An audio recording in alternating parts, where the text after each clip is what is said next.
हाँ,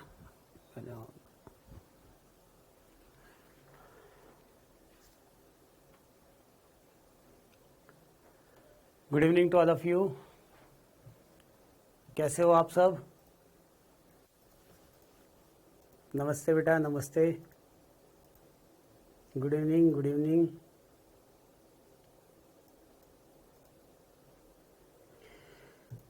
अच्छा, बहुत बढ़िया बेटा।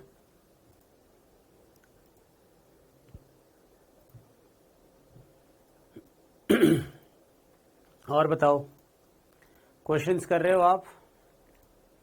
कल आपको मैंने बहुत सारे क्वेश्चंस दिए थे, क्या वो सारे क्वेश्चंस आपने कर लिए? मैं बढ़िया हूं बेटा।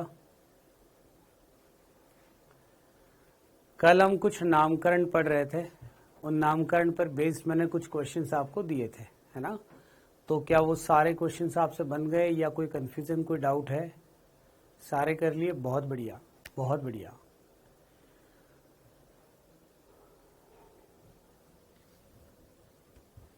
कोई है जिसने नहीं किया हो?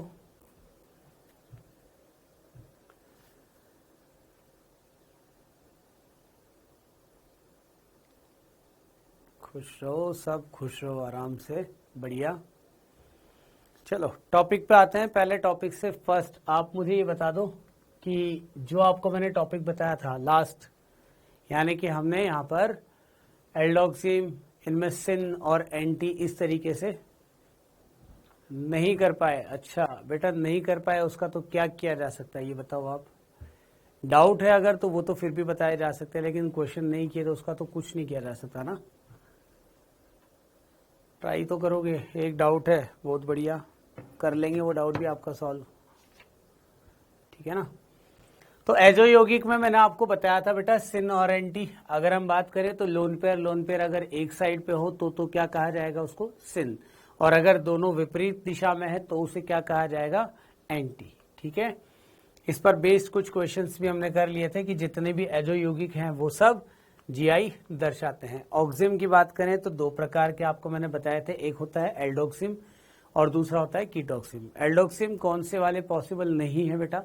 तो फॉर्मेल्डिहाइड से बनने वाले जो एल्डोक्सिम है वो जीआई नहीं दर्शा सकते, लेकिन उसके अलावा आप बाकी कोई सा भी एल्डोक्सिम ले लो वो जीआई दर्शाएगा। अब वहां पे जीआई के साथ में अगर आप उसके नामकरण की बात करो तो उसकी नामकरण पद्धति क्या होगी? यहाँ पर सिन और एंटी। तो एच और ओ एच अगर एक साइड पर हैं तो उसे कहा जाएगा सिन, लेकिन अगर ये दोनों विपरीत दिशा में है तो क्या कहेंगे इसे आप? एंटी। वहीं अगर हम बात करें कीटोक्सिम के लिए, तो कीटोक्सिम में मैंने आपको बोला था कि आप इसमें देखोगे अगर ईथर है तो ईथर कैसा होना चाहिए? जैसे कीटोन है, सॉरी, कीटोन आपके पास कैसा होना चाहिए? यहाँ पर असम्मित। और उस असम्मित कीटोन में जो आपके पास अल्फाबेटिकली फर्स्ट प्रायोरिटी प्राप्त कर रहा है उसके सापेक्ष आप OH की स्थिति को देखो। अगर OH और वह जो कि उच्च प्राथमिकता वाला जो यहाँ पर परमाणु है दोनों एक ही तरफ है तो उस स्थिति में क्या बोला जाएगा इसको? सिन। और अगर मान लो ये दोनों विपरीत में है तो क्या कहा जाएगा उसको? एंटी। बस ध्यान रखना, असम्मित कीटोन की बात होगी। सममित कीटोन जो आपका यहाँ पर कीटोक्सिम बनाएगा वो कभी जीआई प्रदर्शित नहीं कर पाएगा, ये बात आप ध्यान करें, ठीक है? इसके अलावा मैंने आपको बोल दिया था, ये तो आपको मैंने बता दिया था, है ना? हाइड्रोक्सिलामीन, एल्डोक्सिम, कीटोक्सिम हो गया था। अब हम ईजेड निकाय की बात करें। ईजेड निकाय में भी मैंने आपको बोला था बेटा, जो आपके पास सिन, एंटी या फिर सिस और ट्रांस जहां पर फेल हो जाते हैं वहां पे हम बात किसकी करते हैं? ईजेड। तो आप कोशिश ये करें कि हर जगह पे सिस ट्रांस एप्लीकेबल नहीं होता, तो उस स्थिति में हम किस पे बात करेंगे? ईजेड निकाय पे। तो ईजेड निकाय में हम उच्च वरीयता अगर दोनों एक तरफ हो, यानी कि हाई प्रायोरिटी, जिसको कि आपको मैंने एक एग्जांपल से बताया था, यहाँ पे हाई प्रायोरिटी, यहाँ पे भी हाई प्रायोरिटी, यहाँ पे लो प्रायोरिटी और यहाँ पे भी लो प्रायोरिटी, यानी कि निम्न प्राथमिकता। तो अगर ऐसा हो जाए तो ये कौन सा होगा बेटा? Z। लेकिन अगर ऐसा हो कि कार्बन के साथ में यहाँ पे उच्च वरीयता आ गई, हाई प्रायोरिटी, यहाँ पे भी उच्च वरीयता आ गई, बाकी यहाँ पे लो प्रायोरिटी और यहाँ पे लो प्रायोरिटी, तो ये क्या कहलाएगा? आपका E। ठीक। अब क्वेश्चन आपके दिमाग में ये आया था कि हम वरीयता कैसे दें आपको? यहाँ पर उसके लिए मैंने एक CIP का नियम बताया था जिसे बोला जाता है CIP का क्रमिक नियम। अब सीआईपी क्रमिक नियम की बात करेंगे तो सीआईपी का क्रमिक नियम क्या बोलता है बेटा कि जिसमें आप प्राथमिकता अगर देखते हो तो प्राथमिकता किस आधार पर देखोगे, सबसे फर्स्ट होगा परमाणु क्रमांक। जैसा आपको यहां पर दिया हुआ है कि sp2 संकरित कार्बन से जुड़े हुए जो समूह हैं आप उनका परमाणु क्रमांक देखो। यहाँ पर जिसका परमाणु क्रमांक ज्यादा होगा वह उच्च वरीयता वाला होगा, यानी कि ये हाई प्रायोरिटी, ये आपका लो प्रायोरिटी, ये आपके पास हाई प्रायोरिटी और ये आपके पास लो प्रायोरिटी। तो हाई प्रायोरिटी एक तरफ, इसका मतलब क्या हो गया, ये Z। दूसरा मैंने बोला था अगर आपको यहाँ पर किसी प्रकार का कोई ऐसा यौगिक दे रखा है या कोई ऐसा परमाणु जिसका कि समस्थानिक उपयोग किया है तो उस स्थिति में आप देखोगे परमाणु भार। तो जिसका परमाणु भार अधिक होगा वो उच्च वरीयता और जिसका परमाणु भार कम उसकी निम्न वरीयता। इसका एग्जाम्पल आप देख लो, यहाँ पर D और H की बात करें तो ये आपका लो प्रायोरिटी होगा, ये हाई प्रायोरिटी। यहाँ पे आप देखोगे फ्लोरीन और यहाँ पे पहला कार्बन जुड़ा हुआ है तो फ्लोरीन क्या होगा आपका हाई प्रायोरिटी और ये कहलाएगा आपका लो प्रायोरिटी। यानी कि कौन सा विन्यास हो जाएगा, ये ई विन्यास। ठीक है, ये आपको मैंने लास्ट लेक्चर में बता दिए थे। इसके अलावा आपको मैंने यहाँ पर एग्जाम्पल में एक और एग्जाम्पल बताया था। इस एग्जाम्पल की आप बात करें तो ये क्या था आपका Z, क्योंकि यहाँ पे ये हाई प्रायोरिटी था और यहाँ पर ये हाई प्रायोरिटी था, क्लोरीन है ना, तो इसका मतलब ये क्या बन जाएगा आपका Z। ठीक है, बहुबंधीय निकाय में केवल त्रिबंध वाला, बहुबंधीय निकाय मतलब जीआई के लिए बात कर रहे हो क्या दीपिका आप?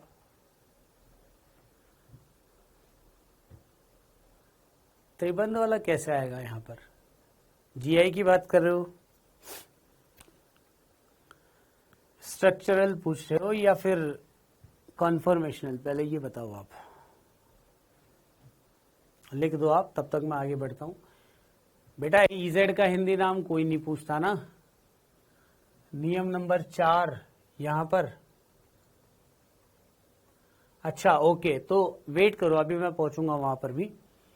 जैसे आपको तीसरे नियम की बात करें तो तीसरे नियम में आपको मैंने बोला था कि प्रथम परमाणु अगर एक समान हो तो फिर वहां पे आपका काम नहीं चल रहा, तो आप अगले परमाणु के आधार पर यहां निर्धारण दर्शाओगे। जैसे आपको बोला ये कार्बन और ये कार्बन, तो प्रथम कार्बन, यहाँ पे कार्बन, फिर आप अगला क्या लिखोगे बेटा, यहाँ पे H लिखा था हमने, यहाँ पर क्या था आपके पास H और I। तो हमने देखा हाइड्रोजन तो कॉमन है, इससे तो काम नहीं चल रहा है। फिर बात किसकी हुई, I की, यानी कि ये आपके पास उच्च वरीयता।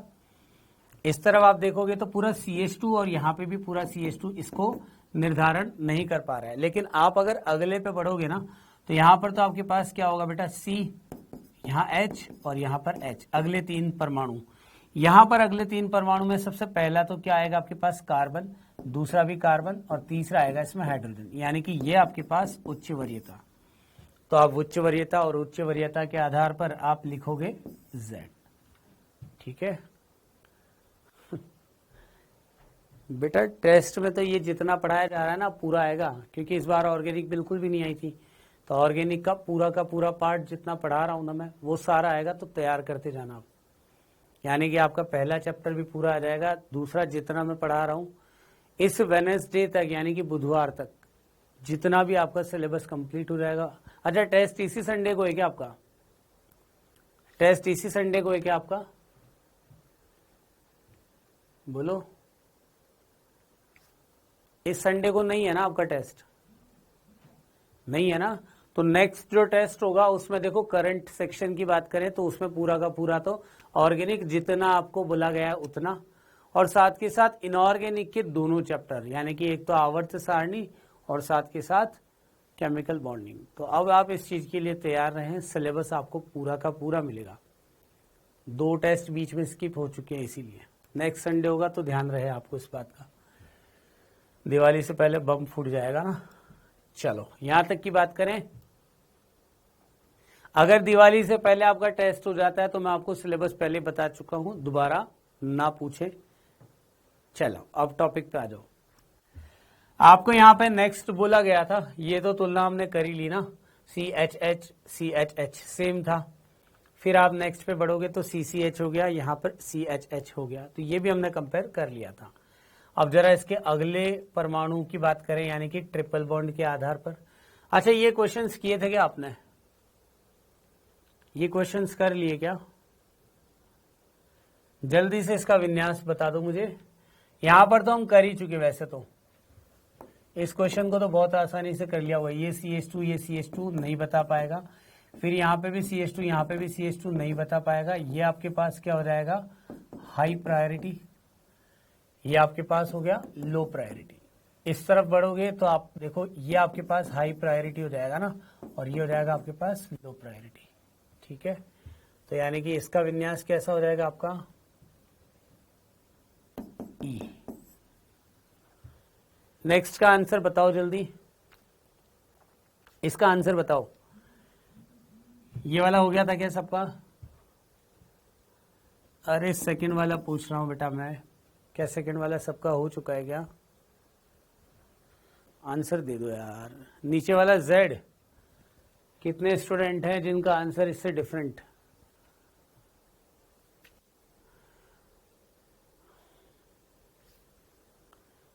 किसी का Z से डिफरेंट आ रहा है क्या?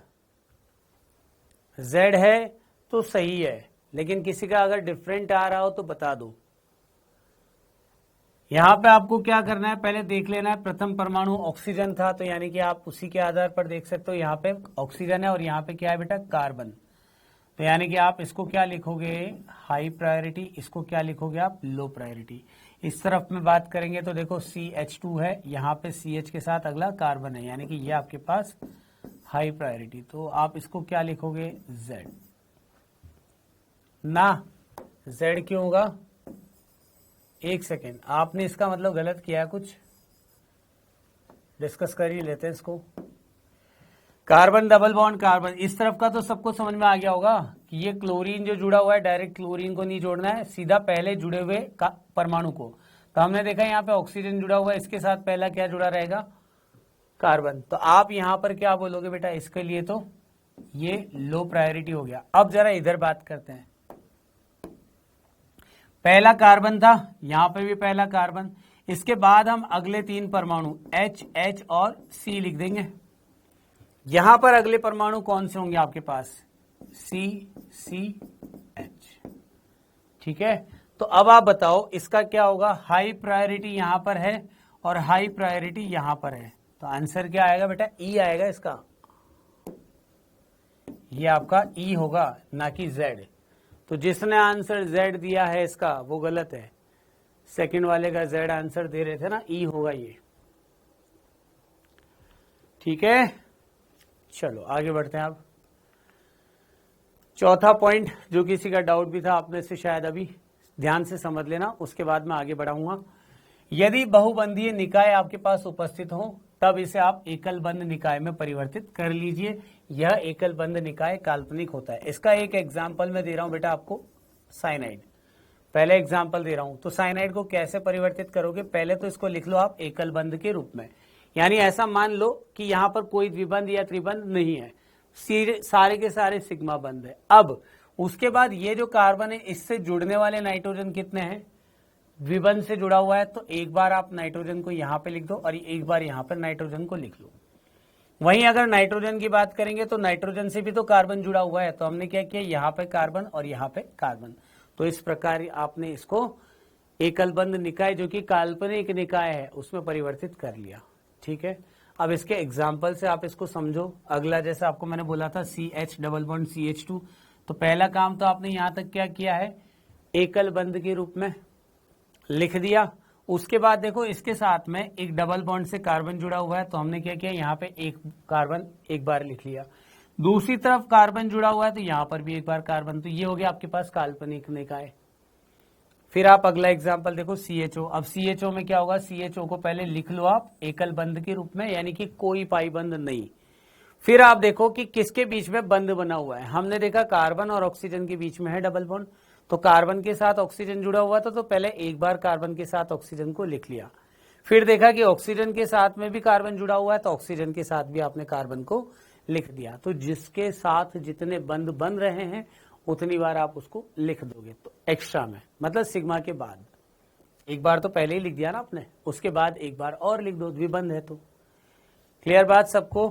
अगला एग्जाम्पल आपके सामने और है C डबल बॉन्ड O, तो पहले आपने क्या किया, C सिंगल बॉन्ड O के रूप में इसको लिख दिया, फिर हमने यहाँ पर OH लगा दिया, ये भी एज इट इज, तो ये तो कंकाल लिख दिया, पूरा कंकाल बना दिया ना। अब कंकाल बनाने के बाद देखो कार्बन और ऑक्सीजन के मध्य में क्या था बेटा, यहाँ पे डबल बॉन्ड, यानी कि आप कार्बन के साथ एक बार ऑक्सीजन को यहाँ पे जोड़ दो, फिर आपने देखा कि ऑक्सीजन के साथ में कार्बन भी जुड़ा हुआ है, तो आप इस ऑक्सीजन के साथ या फिर इस ऑक्सीजन के साथ में कार्बन को जोड़ सकते हो किसी भी स्थिति में। अगर यहाँ पे जोड़ दिया, ये थोड़ा एक्स्ट्रा है, कल करेक्ट भी कराया था मैंने आपको, ये वाला मैंने कल आपको करेक्ट भी करवाया था बेटा, ये लास्ट में जो है एक्स्ट्रा वाला ये नहीं आएगा, फिर जब आप ऊपर बना चुके हो ना बंद, तो इसको लिखने की जरूरत नहीं है, ये होगा इसका फाइनल। एक कार्बन एक्स्ट्रा है, बिल्कुल लास्ट वाला कार्बन, वो मैंने हटा दिया है। ओके, सबको बात समझ में आ गई क्या, बोलो। टाइपिंग एरर था, करेक्ट हो चुका है। चलिए अब इससे आगे बढ़ते हैं बेटा। नेक्स्ट आपको दे रखा है साइनाइड, तो साइनाइड अभी जस्ट मैंने बताया ना, कार्बन के साथ में आपने 2 नाइट्रोजन को जोड़ दिया, नाइट्रोजन के साथ 2 कार्बन, खत्म बात यहां तक। चलिए अब इसका एग्जाम्पल है आपके सामने, इस एग्जाम्पल को सॉल्व किया कि आपने, ये होमवर्क दिया था, क्या होमवर्क दिया था ना। वैसे तो आपको सारे के सारे क्वेश्चन विद सॉल्यूशन दिए थे, बट फिर भी अगर आपको किसी क्वेश्चन में कोई डाउट लगता है तो आप बता दो, मैं सारे एक्सप्लेन कर रहा हूं यहाँ पे। हम क्या करेंगे बेटा इसको एक्सप्लेनेशन में, जैसे पहले बात करें, ये कार्बन है, इस कार्बन के साथ में यहाँ पे भी कार्बन, यहाँ पे भी कार्बन। अब यहाँ पे जो कार्बन था इसके साथ में क्या जुड़ा हुआ है, नाइट्रोजन और नाइट्रोजन, तो यानी कि आप अगला परमाणु क्या लिखोगे, नाइट्रोजन नाइट्रोजन और उसके बाद कार्बन। यहाँ पे आपके पास में जो अगला परमाणु होगा वो क्या होगा, सी से के साथ में जुड़ा हुआ है O, तो यानी कि ऑक्सीजन ऑक्सीजन ऑक्सीजन, ठीक है। ये अपने पास में यहाँ पे ही काम हो गया आपका, तो आगे तो बढ़ने की जरूरत ही नहीं हमें, पहला परमाणु ही देख लो आप, तो नाइट्रोजन और ऑक्सीजन, उच्च वरीयता किसकी होगी, ऑक्सीजन की, तो वहां पे उच्च वरीयता आ गई आपके पास। अब जरा इस तरफ देखो आप, तो इस तरफ क्या होगा बेटा, यहां पर भी क्लोरीन की वजह से उच्च वरीयता आ जाएगी, मतलब इसका निकाय कौन सा हो गया आपका, Z, क्योंकि दोनों एक तरफ है, तो ये क्या हो जाएगा, Z आंसर हो जाएगा। तो क्लोरीन ऑक्सीजन ऑक्सीजन हो गया, यहाँ पर सल्फर हाइड्रोजन और हाइड्रोजन, ठीक है।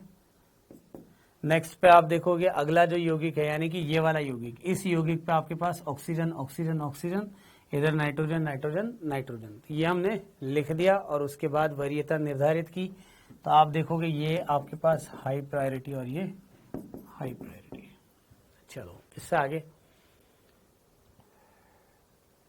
हाँ बेटा बिल्कुल फंक्शनल ग्रुप से भी कर सकते हैं, इसकी एक ट्रिक बता दूंगा मैं आपको अभी थोड़ी देर बाद, उस ट्रिक से भी आप इन क्वेश्चंस को कर सकते हो।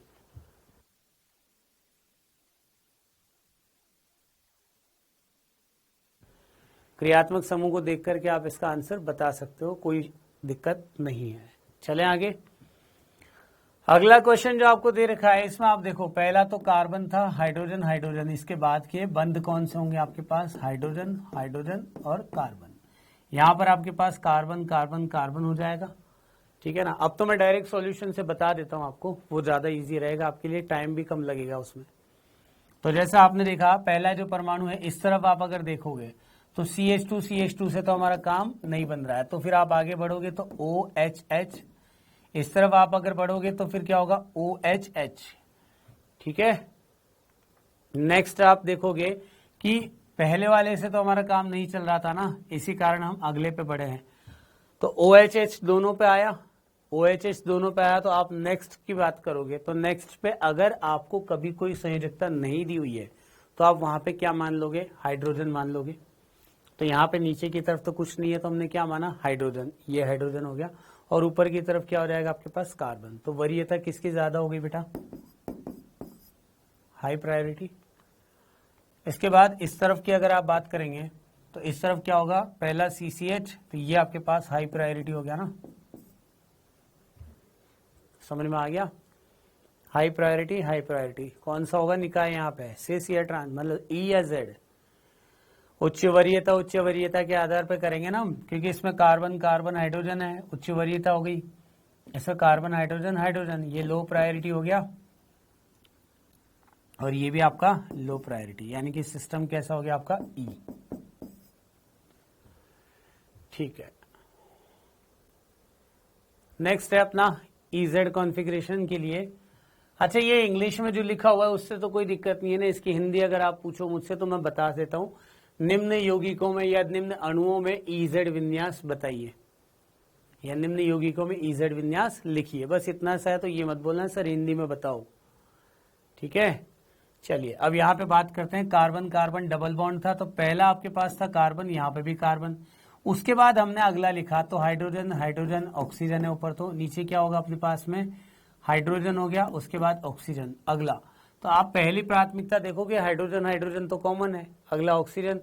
तो इससे हमारा काम नहीं चल रहा है, क्योंकि ये OHC क्या है बेटा, बेसिकली कौन सा क्रियात्मक समूह होगा ये OHC आपका, एल्डिहाइड। इसको आप पहले कैसे लिखोगे, CHO। फिर हमने देखा कार्बन और ऑक्सीजन के बीच में एक द्विबंध है, तो फिर आप क्या करोगे, यहाँ पे कार्बन के साथ में ऑक्सीजन, फिर आपने देखा कि ऑक्सीजन के साथ भी कार्बन, तो यहाँ पे ये, तो ये व्यवस्था हो जाएगी इसकी, एल्डिहाइड, ठीक है ना।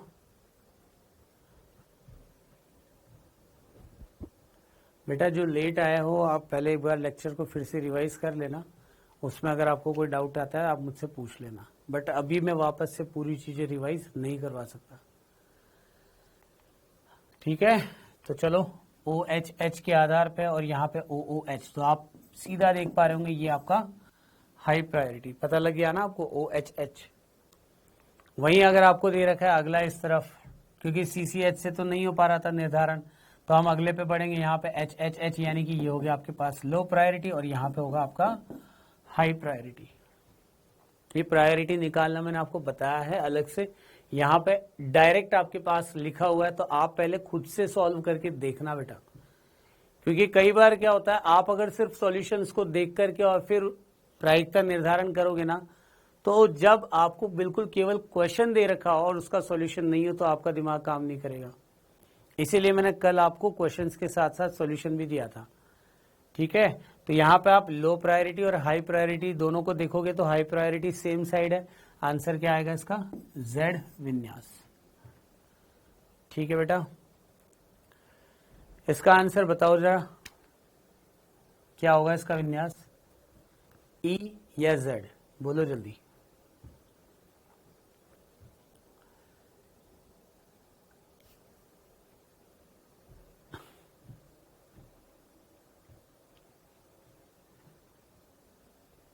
बोलो आंसर बोलो।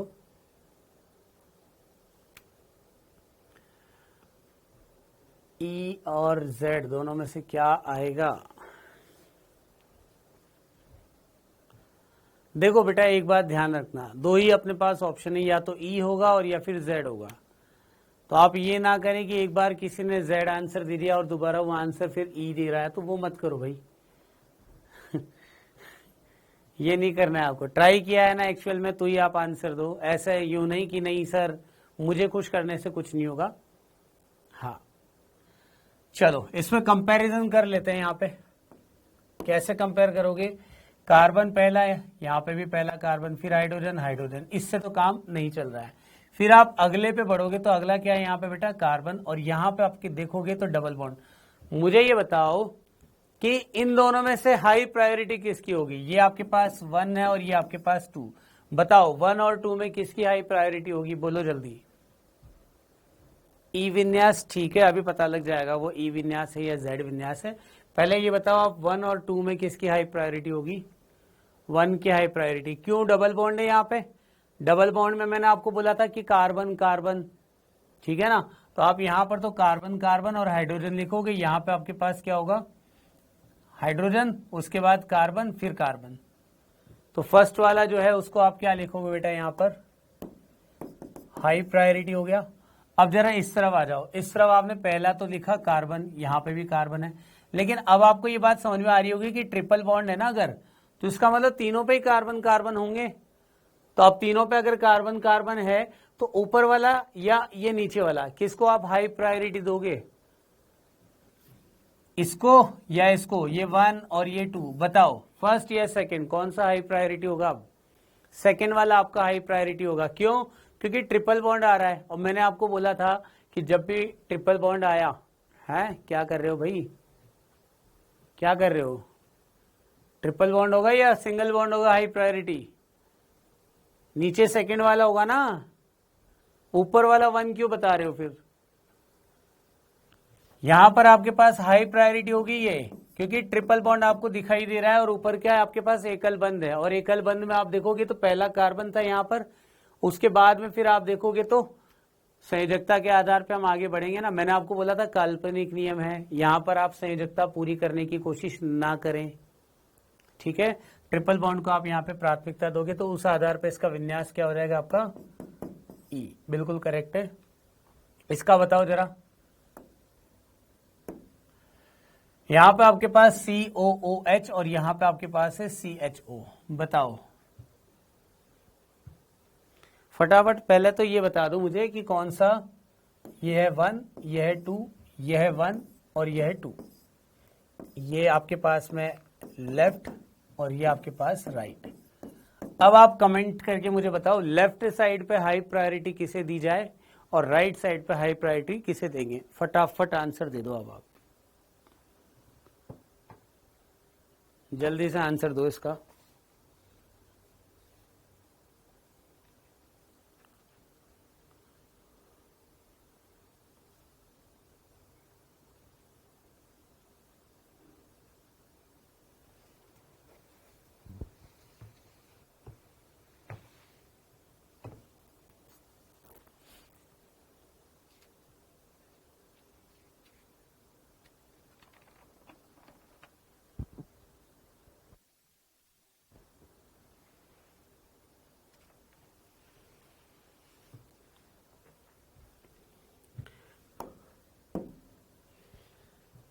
दोनों में फर्स्ट को, अच्छा बेटा देखो राइट में तो आप अगर लिखोगे तो यहाँ पे आप देख पा रहे होंगे कि कार्बन जो है इसके साथ ऑक्सीजन ऑक्सीजन और फिर उसके बाद एक और ऑक्सीजन आपने लगा दिया। तो यहाँ पे आपको शॉर्ट ट्रिक यही देखनी है कि इसके साथ में 3 ऑक्सीजन है ना, और यहाँ पे अपने पास में क्या होगा, एक कार्बन है और उसके अलावा 2 ऑक्सीजन होंगे। तो यानी कि ये आपके पास में हाई प्रायोरिटी हो जाएगा,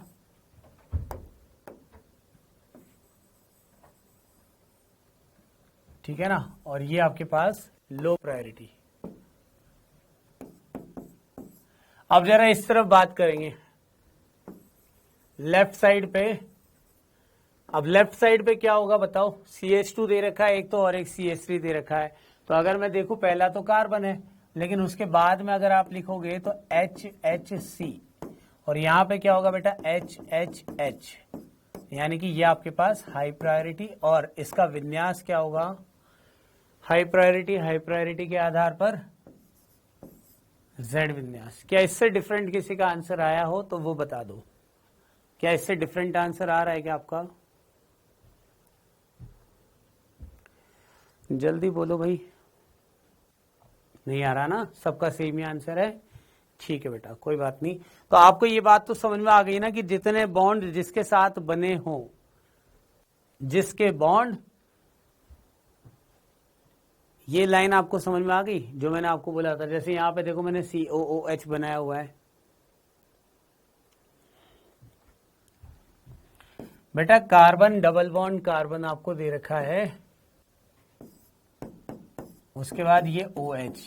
एक बार समझ लो, इसमें एक ने पूछा है कि सर राइट साइड वाला समझा दूं, तो आप इसमें क्या करोगे, पहले तो इस तरीके से लिख दोगे ना इसको।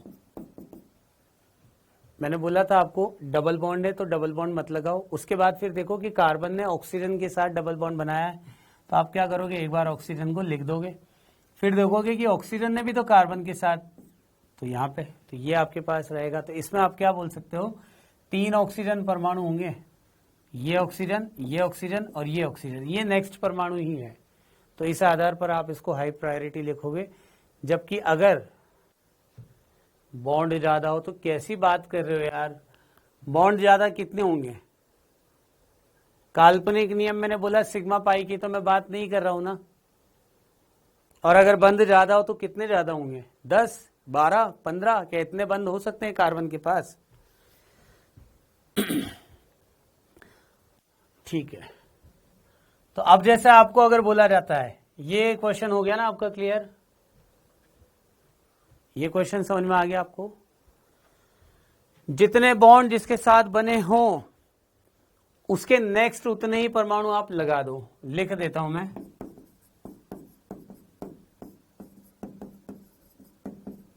जितने बंध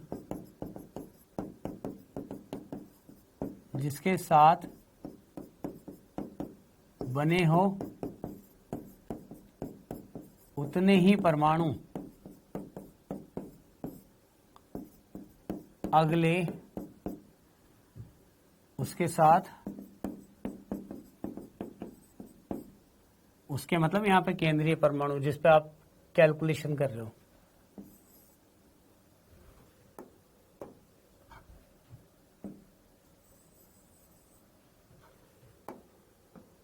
या चलो उसके साथ ही लिख दो यार।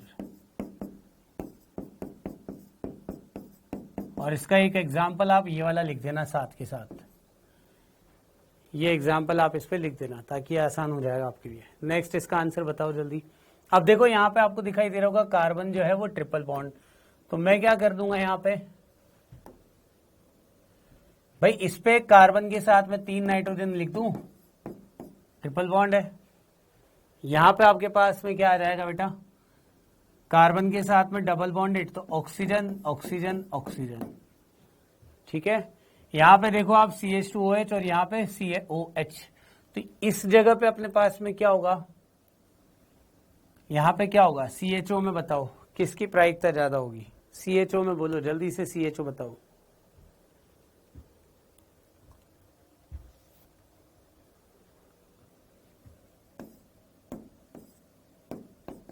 ये लिखोगे ना भाई, डबल बॉन्ड है तो 2 बार ऑक्सीजन परमाणु और 1 बार हाइड्रोजन। और यहां पे आपके पास देखो CH2, तो यहां पे आप HHO, तो अब समझ में आ गया होगा किसको होगी उच्च प्राथमिकता। यहां पर ये तो हो गया आपके पास हाई प्रायोरिटी, और यहां पे आपके पास ये हो गया हाई प्रायोरिटी। आंसर क्या होगा जल्दी बता दो, आंसर क्या होगा इसका, E। अब जरा इसका, ये सेम क्वेश्चन है क्या, नहीं ये सेम क्वेश्चन नहीं है। चलो बताओ, इसको भी सॉल्व करके बताना है आपको। जैसे यहां पे तो अपने पास इस तरफ तो क्या आएगा, ऑक्सीजन ऑक्सीजन ऑक्सीजन, अब आप लिख सकते हो। और इस तरफ क्या आएगा बेटा अपने पास, पहला ऑक्सीजन फिर कार्बन और उसके बाद हाइड्रोजन। यहाँ पे इस तरफ अगर आप बढ़ोगे तो फिर क्या होगा अपने पास में, नाइट्रोजन नाइट्रोजन नाइट्रोजन, और यहाँ पे क्या होगा आपके पास, कार्बन कार्बन कार्बन, क्योंकि साइनाइड और आइसोसाइनाइड का स्ट्रक्चर कुछ ऐसा होता है, ये आपके पास रहेगा। तो अब आप देख सकते हो यहां पर ये आपके पास हाई प्रायोरिटी हो गया, ये आपके पास लो प्रायोरिटी। यहां पे आप बात करोगे तो ये आपके पास हाई प्रायोरिटी हो गया, ये आपके पास लो प्रायोरिटी, यानी कि विन्यास क्या हो जाएगा आपके पास, Z विन्यास। ठीक है, Z। E वाले भी है बीच बीच में, Z के बीच में E भी आया है, करण।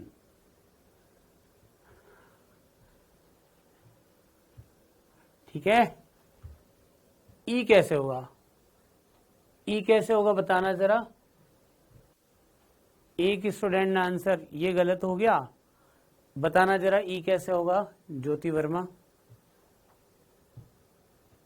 बेटा E कैसे होगा, यहां पे आप अगर आइसोसाइनाइड की बात कर रहे हो और साइनाइड की बात कर रहे हो, तो आइसोसाइनाइड का स्ट्रक्चर ऐसा होता है ना, तो डायरेक्ट जो जुड़ा हुआ है।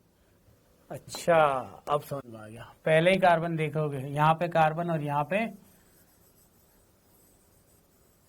सही बोल रहे हो बेटा, यहां पे कार्बन जुड़ा सबसे फर्स्ट, यहां पे नाइट्रोजन, तो हमने क्या किया, नाइट्रोजन को हाई प्रायोरिटी और कार्बन को लो प्रायोरिटी। सही बोल रहे हो आप, ठीक है। यहां पे बंध के आधार पर जो है नाइट्रोजन डायरेक्ट जुड़ा हुआ है ना कार्बन से, सीधा पहला जुड़ा हुआ कार्बन है, यहां पे तो कार्बन है और यहां पे नाइट्रोजन, और इसमें तो कोई दिक्कत नहीं है ना। तो अपने पास प्रायोरिटी अगर चेंज हो गई तो सही बोल रहे हो आप, क्या आएगा इसका आंसर आपका, E आएगा बेटा, कर लेना इसको करेक्ट। ठीक है ना। इसके बाद जीआई के समकक्ष तथा विपक्ष रूप के भौतिक गुण, ये हमारा अगला टॉपिक है आज। भौतिक गुण यानी कि कुछ फिजिकल प्रॉपर्टीज होती है, तो एक एक करके उन पर बात करते हैं हम पहले, है ना।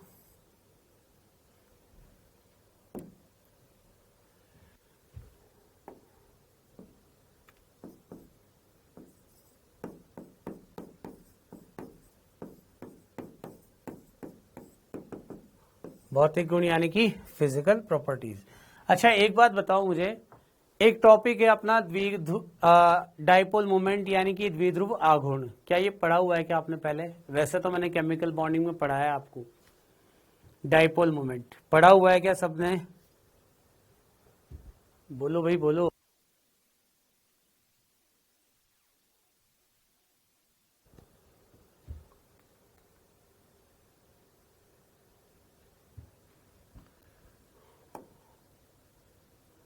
हाँ यार मैंने भी नहीं देखा आज तो, गजब हो गया ये तो। बिल्कुल गलत तो दोनों परमाणु देख रहे थे ना। तो यहाँ पे आप ऑक्सीजन देखोगे और यहाँ पे कार्बन देखोगे, तो यहाँ पे ये आपके पास हाई प्रायोरिटी होगा और ये आपके पास लो प्रायोरिटी होगा।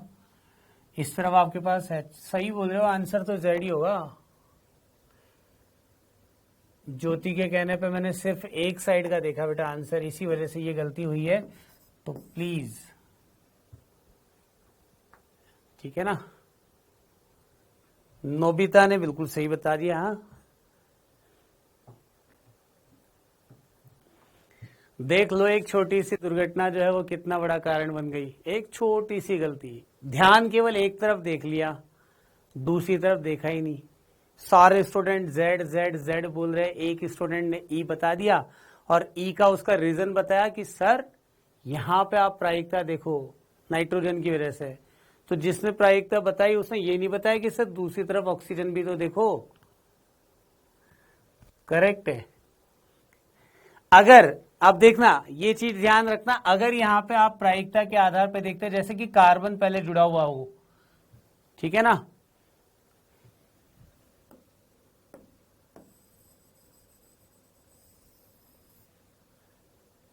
अगर हम यहां पे इस ऑक्सीजन की बजाय सीधा कार्बन से जोड़ते ना, इस कार्बन से जोड़ते, तो उस स्थिति में क्या होता बेटा, यहां पे प्रायिकता जो है वो बदल जाती, क्योंकि दोनों तरफ तो कार्बन है, और जब दोनों तरफ कार्बन होते तो फिर हमें अगले परमाणु पे जाना पड़ता, लेकिन यहां पे तो शुरुआत की जुड़े हुए कार्बन से काम हो जाएगा। तो आंसर तो मतलब मैंने सही बताया था, लेकिन केवल एक स्टूडेंट के एक छोटे से लॉजिक से आप सोच लो कितनी गलती हो गई। तो आप भी थोड़ा सा इस चीज पे ध्यान रखें, मैं भी रखूंगा, ठीक है। चलिए आगे बढ़ते हैं। नेक्स्ट जो हम बात कर रहे थे अपना भौतिक गुणों की, तो भौतिक गुणों पर मैं आपको बोल रहा था बेटा कि सबसे फर्स्ट आप ये बताइए कि क्या आप द्विध्रुव आघूर्ण के बारे में जानते हैं, डाइपोल मोमेंट जिसे बोला जाता है।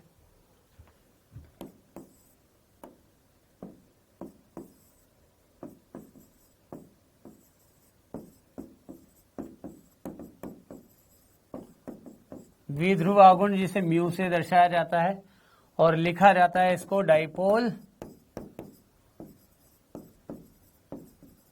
मोमेंट यानी कि द्विध्रुव आघूर्ण, जानते हो ना, ठीक है।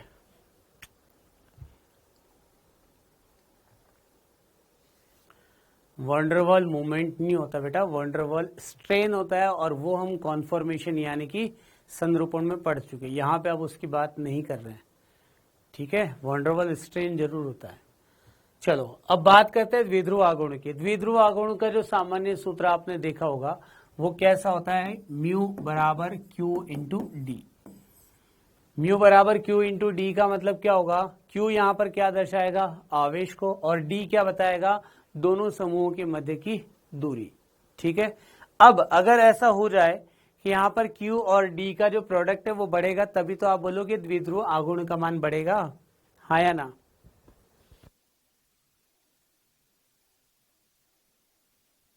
जब आपके सामने Q और D का मान बढ़ेगा तो उस स्थिति में क्या होगा, यहां पर द्विध्रुव आघूर्ण का मान बढ़ेगा। अब मुझे एक बात बताओ, द्विध्रुव आघूर्ण कैसी इकाई होती है, किस प्रकार की सदिश सुना हुआ है क्या, सदिश सुना हुआ है।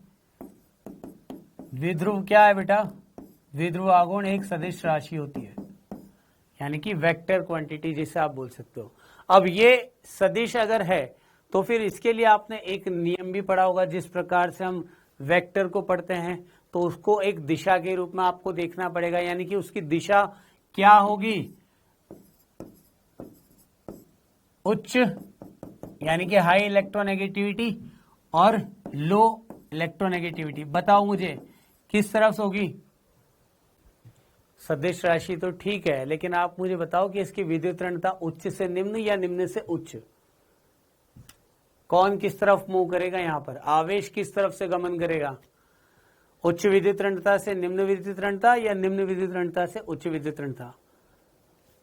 High to low? क्या बात कर रहे हो? हाई टू लो होगा या लो टू हाई होगा? उल्टा बोल रहे हो आप। हाई टू लो नहीं होगा बेटा। चलो एग्जाम्पल से बता दो आप मुझे। जैसे अगर मैंने कार्बन कार्बन यहाँ पे बनाया, एक तरफ है क्लोरीन और एक तरफ है CH3, एक तरफ आपने ले लिया यहाँ पे हाइड्रोजन और एक तरफ ले लिया आपने यहाँ पे CH3, ठीक है। अब मुझे बताओ, यहाँ पर आपके पास क्लोरीन है और यहाँ पे आपके पास CH3 समूह है। कार्बन और क्लोरीन किसकी विद्युत ऋणता ज्यादा होगी? ये CH3 समूह किसकी भांति कार्य करता है? CH3 समूह किसकी भांति कार्य करेगा? इलेक्ट्रॉन दाता, यानी कि एक इलेक्ट्रॉन डोनेटिंग समूह के रूप में। तो ये क्या करेगा बेटा? इस पर इलेक्ट्रॉन घनत्व तो बढ़ाएगा, लेकिन वहीं पे ये इलेक्ट्रॉन घनत्व तो क्या होगा? क्लोरीन की तरफ से निकल जाएगा, यानी कि आप क्या बोलोगे यहां पर? लो टू हाई, ठीक है। तो ये चीज आप ध्यान रखें।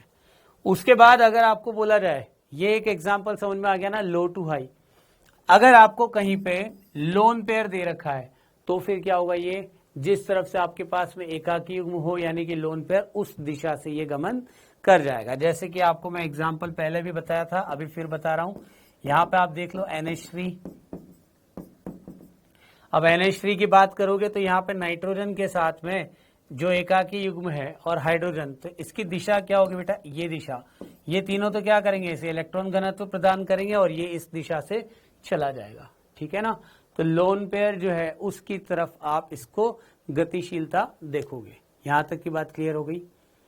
तो यानी जब मैं बार बार यहाँ पे वर्ड यूज कर रहा हूँ इलेक्ट्रोनेगेटिविटी इलेक्ट्रोनेगेटिविटी, इसका मतलब मुझे विद्युत ऋणता के बारे में पता होना चाहिए।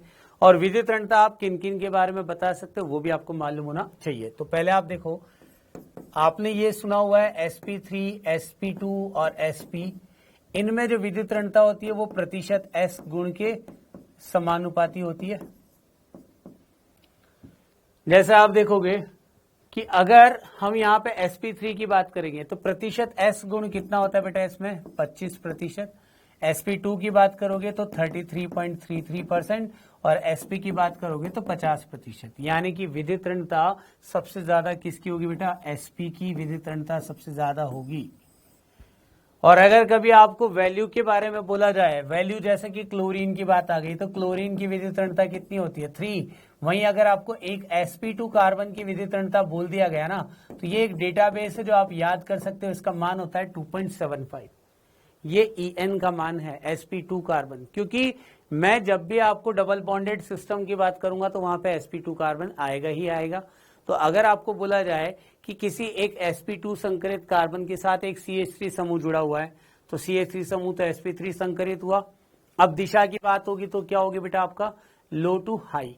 तो sp2 और sp3 इन दोनों में आप किसकी बात करोगे? जो थोड़ी देर पहले एग्जाम्पल बताया था ना मैंने आपको, ये एग्जाम्पल कहाँ गया?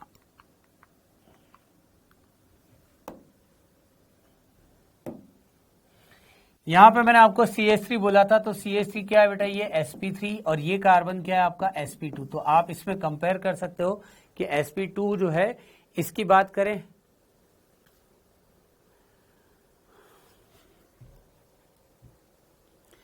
सायमा अब्बासी,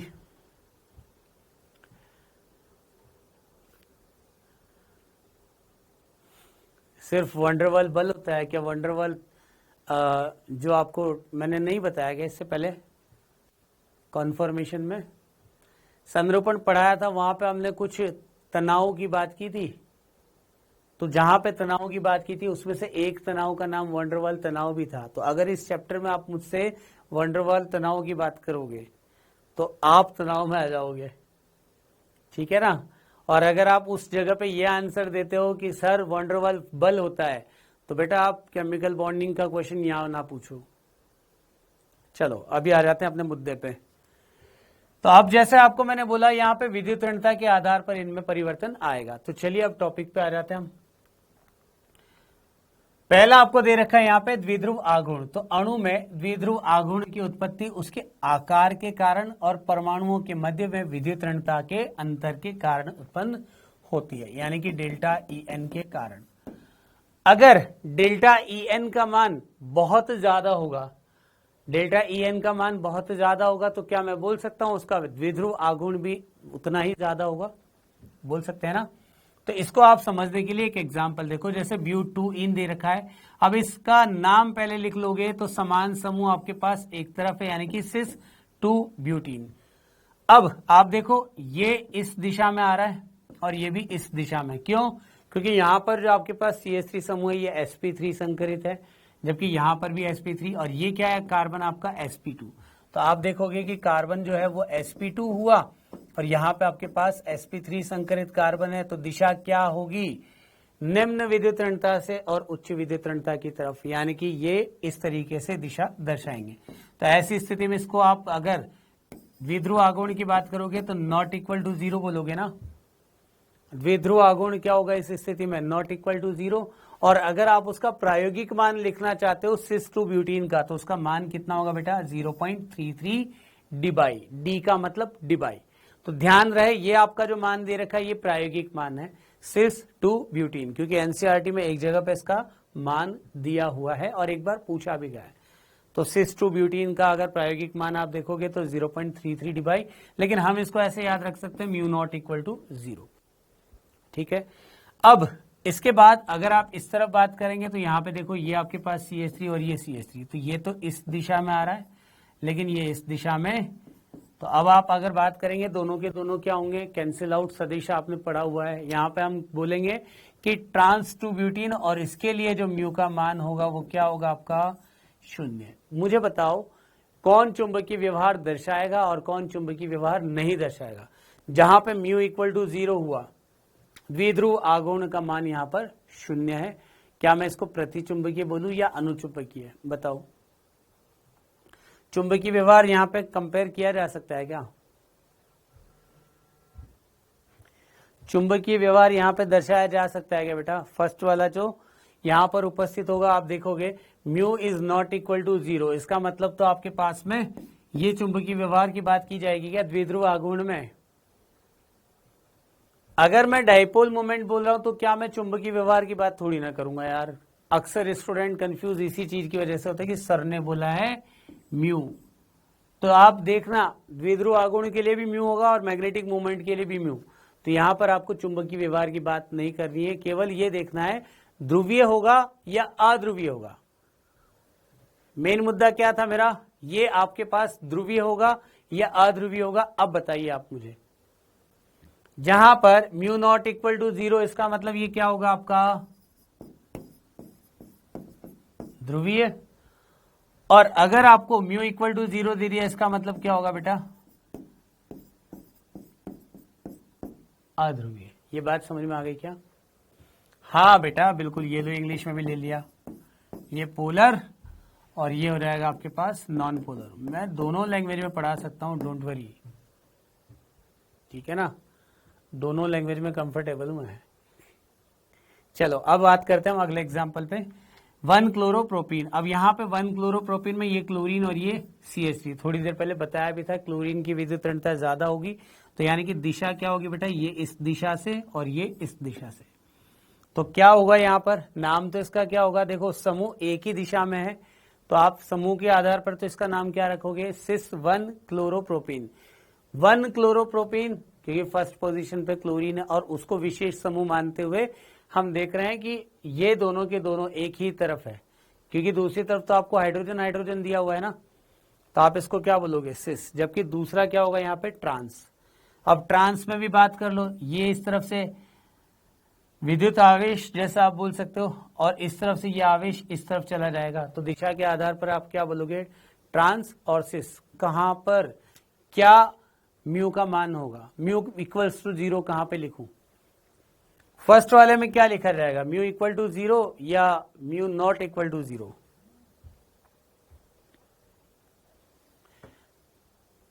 किसका मान ज्यादा होगा? चलो ये बता दो। देखो इसमें तो आप देख ही पा रहे होंगे इसका ज्यादा है सिस वाले का। सेकंड वाले में सिस ज्यादा होगा या ट्रांस ज्यादा होगा? ये बता दो आप। सेकंड वाले में सिस ज्यादा होगा या ट्रांस ज्यादा होगा?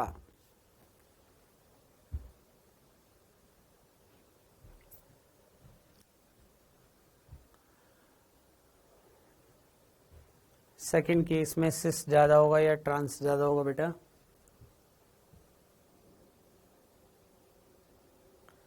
दोनों इक्वल? अरे भाई साहब, दोनों इक्वल कैसे बोल सकते हो आप? थोड़ा सा लॉजिक लगा करके सोच भी लो, उसके बाद आप इसका आंसर दे दो, कोई दिक्कत नहीं है।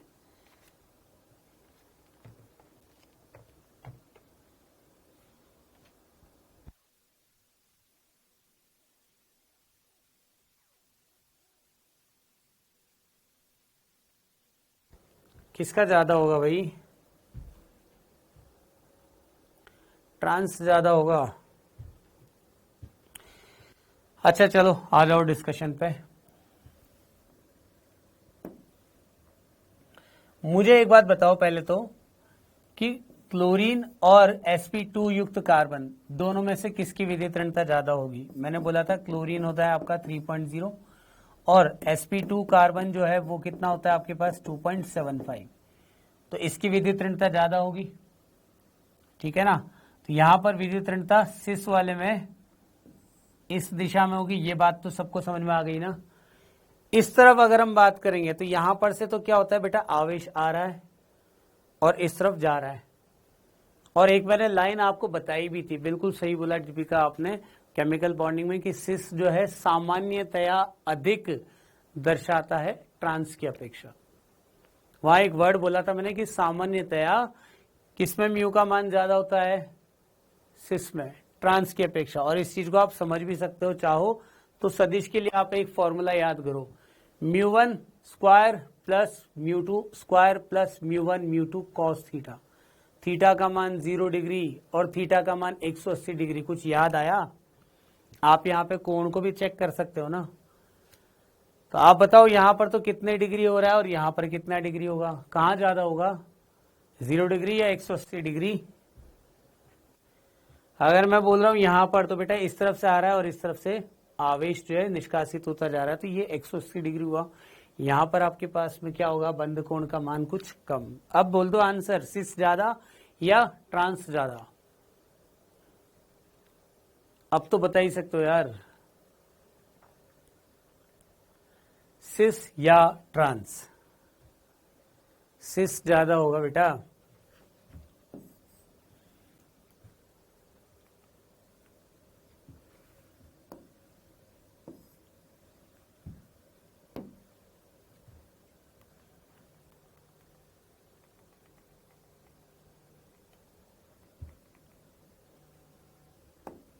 एक सेकेंड, ठीक है। तो पहला गुण सबको समझ में आ गया ना, द्विध्रुव आगुण। अब इसके बाद हम बात करेंगे हमारी दूसरी भौतिक गुण, जिसे आप बोलोगे ध्रुवणता। ध्रुवणता यानी कि पोलैरिटी, जो आपको अभी थोड़ी देर पहले बता चुका हूं मैं हूं। ध्रुवणता हमने देख लिया ना अभी जस्ट। डाइपोल मोमेंट जो है, जिसका डाइपोल मोमेंट ज्यादा होगा उतना ही क्या होगा यहां पर? अरे यार चलो पहले मेरी बात समझना। अगर आपको ये बोला जाता है कि एक तरफ है पोलर और एक तरफ है नॉन पोलर, ध्रुवीय और अध्रुवीय, आप बताइए ध्रुवीय विलायक और अध्रुवीय विलायक, इनमें मिलाए जाने वाले जो विलय हैं, ध्रुवीय विलायक और अध्रुवीय विलायक, इसके लिए आपने एक रूल पढ़ा हुआ है कि लाइक डिजोल्व लाइक, यानी कि समान समान को घुलता है। तो जैसे H2O ले लिया आपने विलायक, तो उसमें जो भी आप यहां पर विलायक में विलय की मात्रा मिलाओगे वो कैसा होना चाहिए आपके पास? भाई अगर पोलर सॉल्वेंट हुआ तो उसमें मिलाया जाने वाला सॉल्यूट भी कैसा होना चाहिए आपका? पोलर। वहीं अगर आपके पास नॉन पोलर दिया हुआ है तो नॉन पोलर में मिलाए जाने वाला भी कैसा होना चाहिए? Non polar. क्या तभी हम यहां पर विलयशीलता की बात कर सकते हैं क्या? आंसर दे दो यार, ऐसे मत करो तुम लोग। हाँ बिल्कुल, like dissolve like solution chapter में है ये 12th में आपके। तो आप मुझे बस इतना सा बता दो कि अगर हम यहाँ पे बात करेंगे इसकी तो पॉसिबल है ना? तो ध्रुवणता वाला जो पॉइंट है द्विध्रुव आघूर्ण, ये आपको सबको क्लियर है क्या? Mu equal to 0, mu is not equal to 0। बताओ कौन सा ध्रुवीय और कौन सा अध्रुवीय? सेकंड वाले का आंसर दे दो पहले। कौन सा तो ध्रुवीय होगा और कौन सा अध्रुवीय होगा? ये फर्स्ट वाला क्या होगा और सेकंड वाला क्या होगा? पहले इसका आंसर दे दो, कौन सा ध्रुवीय और कौन सा अध्रुवीय?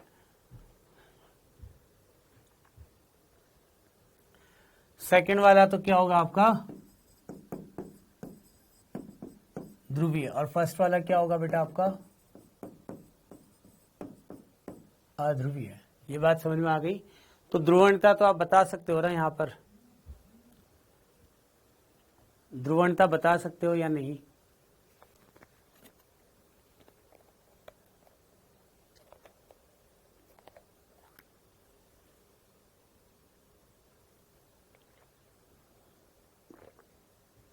एक सेकंड बेटा ना।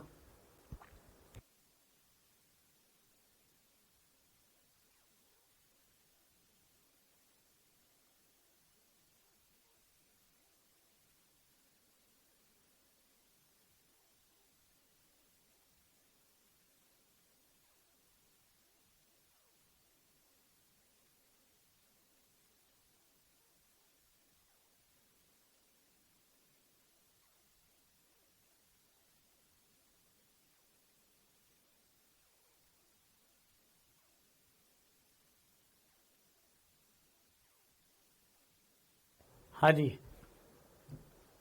तो अपनी बात जो यहां पर चल रही थी कि जैसे अगर मेरे पास में पोलर और एक तरफ है नॉन पोलर, तो ये पोलर और नॉन पोलर तो हम किस कॉन्सेप्ट पे देखते हैं? क्योंकि इसी पर कौन आधारित होता है?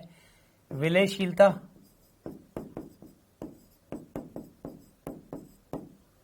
विलयशीलता किस पर आधारित होती है बेटा?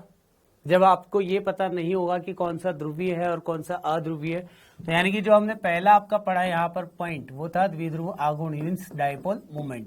तो डायपोल मोमेंट हमने निकालना सीख लिया। उसके द्वारा हमें ये पता लगा कि यौगिक दो प्रकार के हो सकते हैं, एक हो सकता है आपका पोलर और दूसरा हो सकता है आपका नॉन पोलर, यानी कि अध्रुवीय।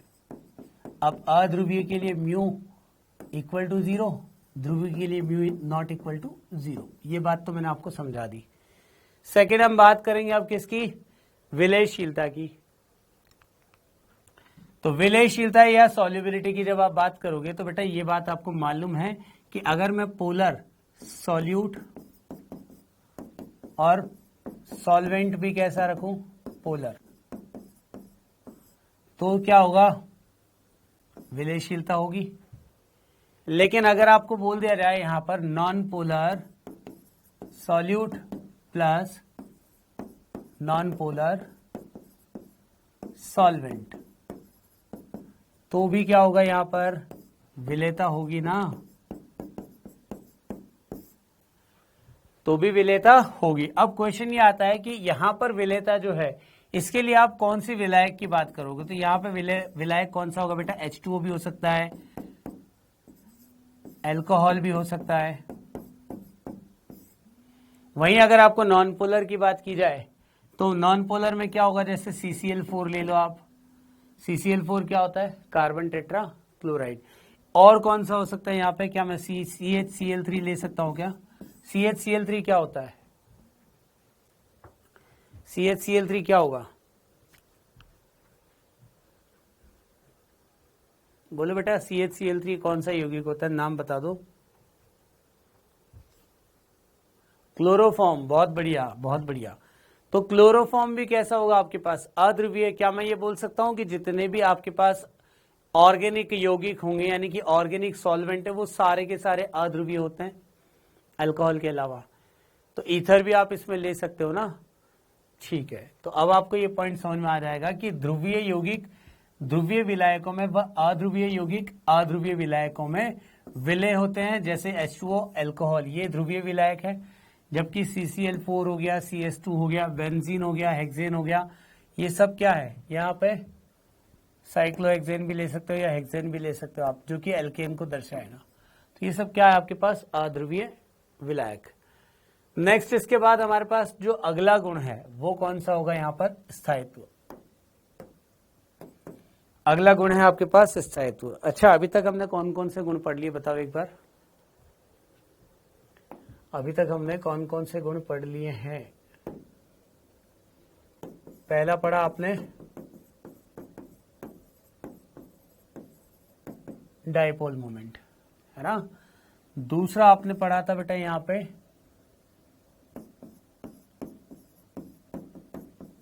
पोलैरिटी यानी कि ध्रुवणता। तीसरा अभी हम बात कर रहे हैं किसकी? विलेयता। चौथा जो अब हम बात कर रहे हैं वो क्या है यहां पर? स्थायित्व। अच्छा, इन तीनों को मैं आपस में रिलेट कर सकता हूं क्या?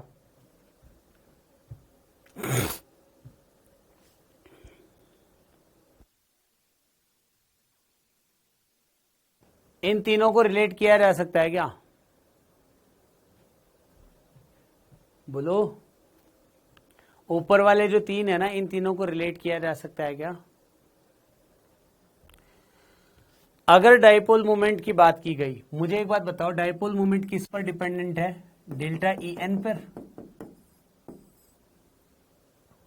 डाइपोल मोमेंट जो है अगर वो बढ़ रहा है, वो कब बढ़ेगा? जब डेल्टा ई एन बढ़ेगा। तो अब आप ये बोल सकते हो ना कि जब आपके पास म्यू का मान बढ़ा तो म्यू का मान बढ़ने पर ध्रुवणता भी क्या होगी? बढ़ेगी। यानी कि म्यू बढ़ा तो पोलैरिटी भी क्या होगी आपकी? बढ़ेगी। यस और नो? और पोलैरिटी अगर बढ़ी तो यानी कि वहां पर ध्रुवीय विलायक और अध्रुवीय विलायक, इन दोनों को अगर आप कंपेयर करोगे तो कौन सा विलायक ज्यादा काम आएगा? कौन सा विलायक ज्यादा काम आएगा? ध्रुवीय या अध्रुवीय?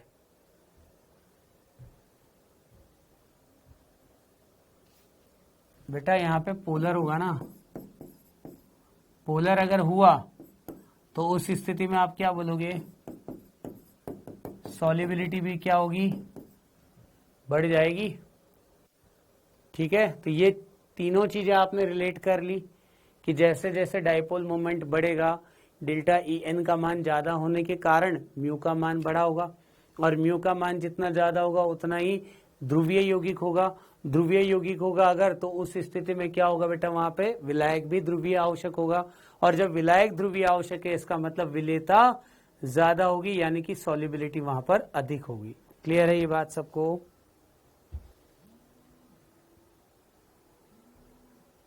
ये बात समझ में आ गई? चलिए, बहुत बढ़िया। अब मुझे आप बताओ स्थायित्व के बारे में। स्थायित्व अभी जस्ट हमने यहाँ पे एक यौगिक देखा, ये CH3 और ये CH3। क्या मैं ऐसा बोल सकता हूं कि सिस में समान समूह ज्यादा निकटवर्ती स्थिति पर होते हैं? सिस में समान समूह अधिक निकटवर्ती स्थिति पर होंगे, तो क्या इनके मध्य में प्रतिकर्षण ज्यादा होगा या कम होगा? प्रतिकर्षण भी ज्यादा होगा ना। एक ही प्रकार के समूह निकटवर्ती स्थिति पर होने के कारण उनमें प्रतिकर्षण की मात्रा अधिक होगी, और जहां पे प्रतिकर्षण ज्यादा होता है वहां पर स्थायित्व क्या होगा? कम। तो आप इस पॉइंट को पढ़ो कि अणु का स्थायित्व जो है, एक तरफ है ट्रांस और दूसरी तरफ है सिस। तो सिस का स्थायित्व ट्रांस से कम होता है, क्योंकि समपक्ष विन्यास वाले अणु में बड़े समूह एक ही स्थिति में होने के कारण उनमें प्रतिकर्षण होता है। ये बात समझ में आ गई क्या? तो जहां पे प्रतिकर्षण ज्यादा हुआ वहां पर स्थायित्व क्या होगा? ये क्रम जो मैंने लिखा है, ये किसका क्रम हुआ आपके पास? स्थायित्व। अब जैसे यहां पे देखो आप, मिथाइल मिथाइल, ठीक है ना, और यहां पे आपके पास में मिथाइल और ये इथाइल, मिथाइल और यहां पर मिथाइल, तो सिस और ट्रांस। तो आप बताओ प्रतिकर्षण की मात्रा कहां पे ज्यादा होगी और कहां पर कम? देख लो इसको पहले एक बार अच्छे से, कहां पे प्रतिकर्षण ज्यादा होगा और कहां पे प्रतिकर्षण कम होगा। ये जो पॉइंट आपने पढ़ा है ना, उसके बाद में इस यौगिक को जरूर देख लेना, क्योंकि मैथिल मैथिल दोनों समूह है, तो यहां पर क्या होगा? अधिक रिपल्शन होगा, ठीक है ना। और यहां पर अगर बात करोगे तो एथिल मैथिल की बात करेंगे ना, तो ये एथिल मेथिल भी क्या है, दोनों बड़े समूह हैं। यहां पर क्या होगा, दोनों बड़े समूह हैं। अब ये दो बड़े समूहों के मध्य में क्या होगा, प्रतिकर्षण ज्यादा हो रहा है। और यहां पर अगर आप बात करोगे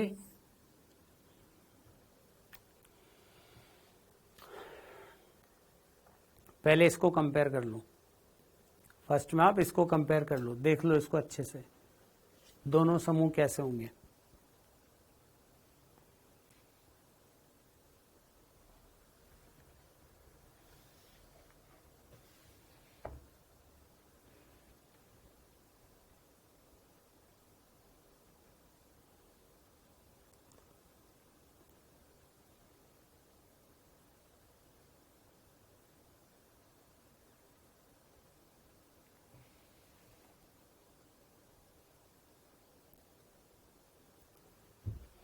फर्स्ट में अधिक प्रतिकर्षण,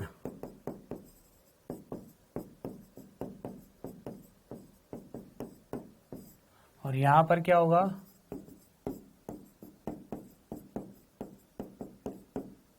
कम प्रतिकर्षण। ठीक है, तो आप बोल सकते हो यहां पे अधिक स्थायित्व,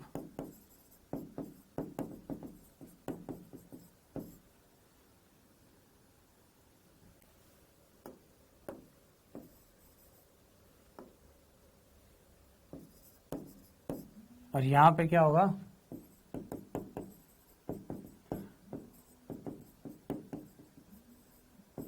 जहां पे प्रतिकर्षण कम होगा बेटा वहां पे स्थायित्व ज्यादा होगा। आप इस कॉन्सेप्ट को ध्यान रखो और उसी के आधार पे आपको आंसर देना है।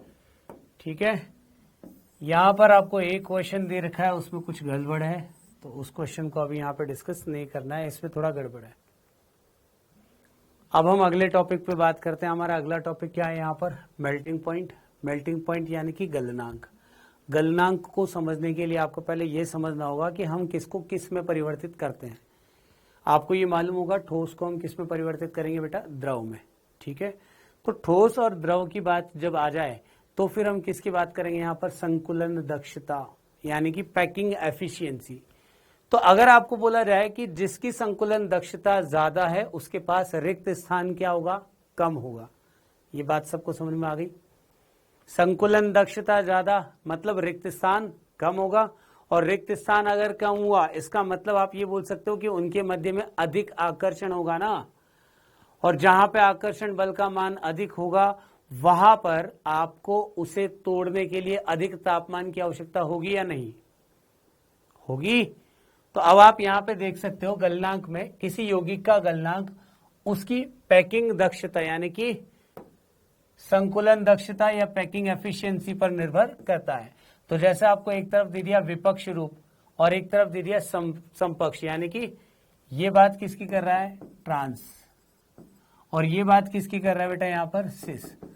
तो इन दोनों में अगर हम बात करें तो पहले आप देखो रिक्तिका कहां पे अधिक होगी। जब आप बात करोगे इसकी, ये कौन सा रूप हो गया आपके पास, समपक्ष।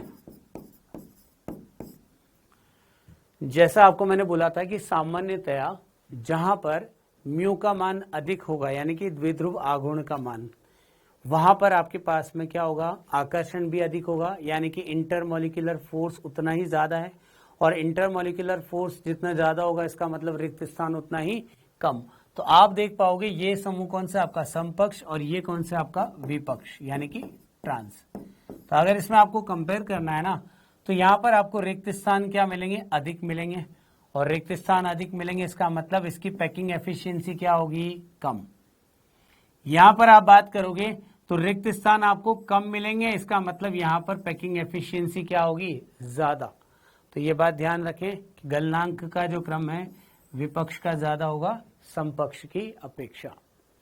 एक बार देख लो इसको, पैकिंग एफिशिएंसी से ही रिलेट करते हुए इसका आंसर देना है आपको हमेशा। कर लोगे कंपेयर गलनांक। अच्छा गलनांक को लिखा हुआ है, चलो मेल्टिंग पॉइंट, ठीक है, बढ़े आगे, कर लोगे, चलो बहुत बढ़िया। इसके एग्जाम्पल्स की अगर हम बात करें, ये एक एग्जाम्पल तो आपको मैंने बता ही दिया, जहां पे आपके पास पैकिंग एफिशिएंसी कम होगी, यहां पर पैकिंग एफिशिएंसी अधिक, ठीक है, चलो। अच्छा, इसके अलावा एक और चीज है, क्वथनांक को भी कंपेयर कर लेते हैं। क्वथनांक बॉइलिंग पॉइंट बता दो कैसे होगा, आप में से कोई आंसर देगा यहाँ पे? बॉइलिंग पॉइंट कैसे कंपेयर किया जाएगा? बॉइलिंग पॉइंट का कॉन्सेप्ट बताओ मुझे, क्या होता है बॉइलिंग पॉइंट, किसको किस में परिवर्तित किया जाता है, पहले ये बोल दो।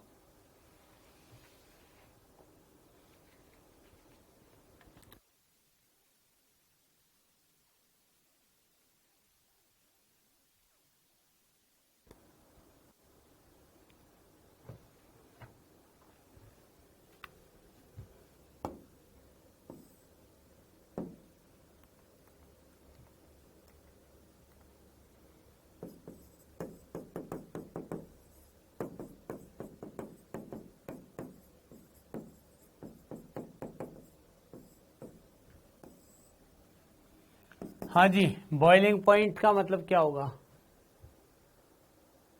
ठोस से द्रव और द्रव से गैस, ऐसा बोलोगे? बॉईल कर रहे हो ना, तो बॉईल करना मतलब क्या होगा? ठोस को आप द्रव में और द्रव को गैस में, यही बोलोगे। क्या मैं ऐसा बोल सकता हूं कि इसके लिए मुझे तापमान देने की आवश्यकता होती है? क्या मैं इसके लिए तापमान दूंगा? तो यदि आप किसी भी वस्तु को अधिक तापमान प्रदान करते हो तो उससे होगा क्या? क्या उसके मध्य उपस्थित जो आकर्षण बल है वो टूटेगा? बोलो, आकर्षण बल क्या हो जाएगा? उसकी वजह से कम हो जाएगा। अब कंपेयर करने वाली चीज आपके सामने है, एक तो सिस और एक ट्रांस। मुझे बताओ, म्यू का मान दोनों में सामान्यतया किसका ज्यादा होता है, सिस का या ट्रांस का? म्यू सामान्यतया किसके लिए ज्यादा होगा, ये बता दो फटाफट, सिस के लिए या ट्रांस के लिए?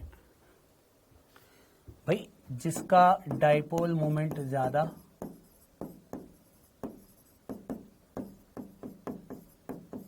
डाइपोल मोमेंट ज्यादा, इसका मतलब क्या होगा? भाई, द्विध्रुव आघूर्ण ज्यादा हुआ ना, इसका मतलब क्या होगा? ध्रुवणता भी उतनी ज्यादा। और अगर ध्रुवणता ज्यादा है, इसका मतलब इंटरमॉलिक्यूलर फोर्स यानी कि आकर्षण बल भी क्या होगा? उतना ही ज्यादा। और यदि आकर्षण बल अधिक होगा तो उस स्थिति में आपको तापमान भी तो अधिक देना पड़ेगा ना उसे तोड़ने के लिए। तो आकर्षण बल जितना ज्यादा होगा उतना ही आपको अधिक तापमान देना पड़ेगा उसको तोड़ने के लिए। तो आप यहां पे एक पॉइंट लिख लें, सामान्यतया सिस का बॉइलिंग पॉइंट ट्रांस के बॉइलिंग पॉइंट से ज्यादा होता है। ठीक है, तो ये बात आप ध्यान रखें, क्योंकि म्यू डाइपोल भी किसका ज्यादा होता है जनरली?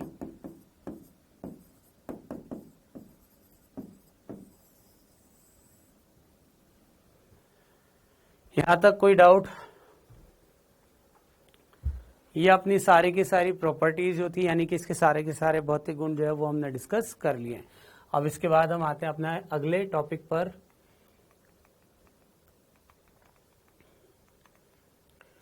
ज्यामितीय समावयवियों की संख्या की गणना, यानी कि अगर आपको पूछा जाए कि कभी आप डायरेक्ट फॉर्मूला से जीआई का नंबर फाइंड कर सकते हो क्या, तो उसकी संख्या ज्ञात कर सकते हो क्या, तो उसको हम यहाँ पर इस टॉपिक में समझने वाले हैं। ध्यान से समझ लेना बेटा पहले, उसके बाद ये आज आपको भेजा भी जाएगा। उसके बाद आप इसको पहले एक बार प्रैक्टिस करोगे और प्रैक्टिस करने के बाद में फिर आप इस पे बेस्ड जो क्वेश्चन है वो करोगे सॉल्व मुझसे, उसके बाद डाउट पूछोगे। ठीक है, बढ़े अपन। पहले समझ लेना, इसके जो फॉर्मूला है वो आपको रटने हैं, ये मैं पहले ही बता देता हूं। इसके जितने भी फॉर्मूलाज हैं वो आपको रटने हैं, ठीक है ना। अच्छा, मुझे बताओ, सममित और असममित जानते हो क्या? सममित क्या होता है और असममित क्या होता है, बता सकते हो क्या?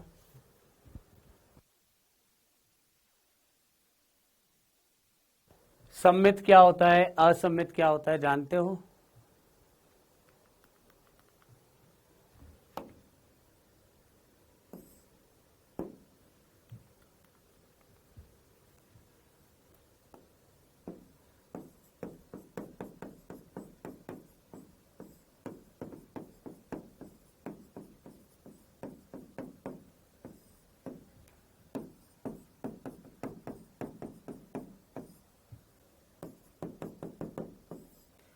एक आपके पास में आता है बेटा यौगिक सममित, और एक आपके पास आता है यौगिक